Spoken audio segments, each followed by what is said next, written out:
Alien girl encounters Earth, a true nightmare for aliens. The planet Zorath 9 was a world of harmony, where the air shimmered with bioluminescent mist, and the ground pulsed with gentle, living energy. The beings of Zorath 9 were delicate, telepathic, and sustained by the planet's natural radiation. Violence was an unknown concept, and fear was a rare emotion until the day the scout ship returned from Earth. Among the crew was a young alien girl named Vela, a curious explorer chosen for her sharp mind and adaptability.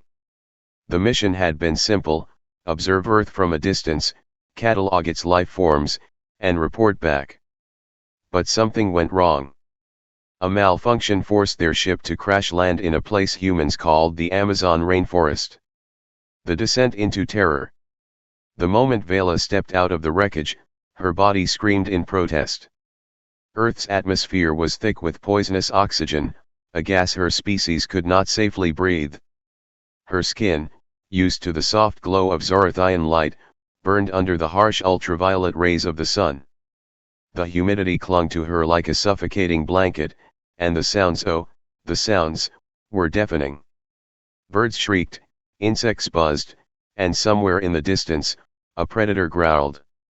Her telepathic senses, which should have connected her to her crewmates, were overwhelmed by the chaotic neural noise of Earth's wildlife. She could feel the hunger of unseen creatures, the primal instincts of things that hunted. On Zorath 9, nothing hunted. Nothing killed. Then, the first Earth creature found her. The monsters of Earth. It was small, a spider, but to Vela, it was a nightmare given form.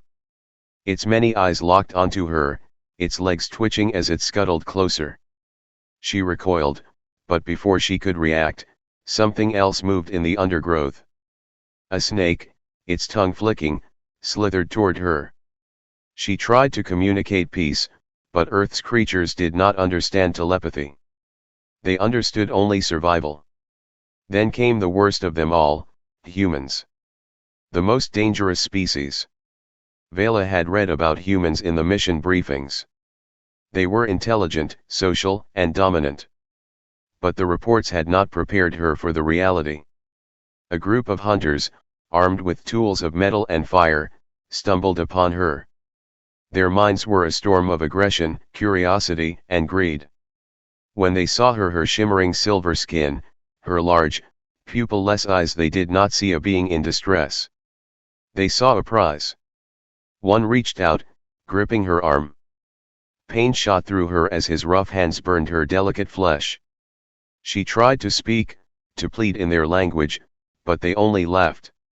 One raised a device, a camera, and flashed a blinding light in her face. Another pulled out a knife. Vela did the only thing she could: she ran. A world designed to kill. Earth was not just inhabited by monsters, it was a monster. The plants cut her as she fled. The water she drank made her sick. The very air was a slow poison. And worst of all, the humans pursued her, their machines roaring as they chased her through the trees.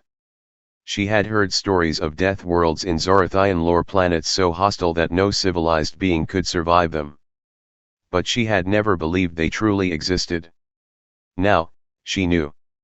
Earth was a death world, and its dominant species thrived in the chaos. The escape. Days passed in a blur of terror. Vela's body weakened, her energy fading. Just as she thought she would die beneath Earth's cruel sky, a faint signal reached her, a rescue beacon.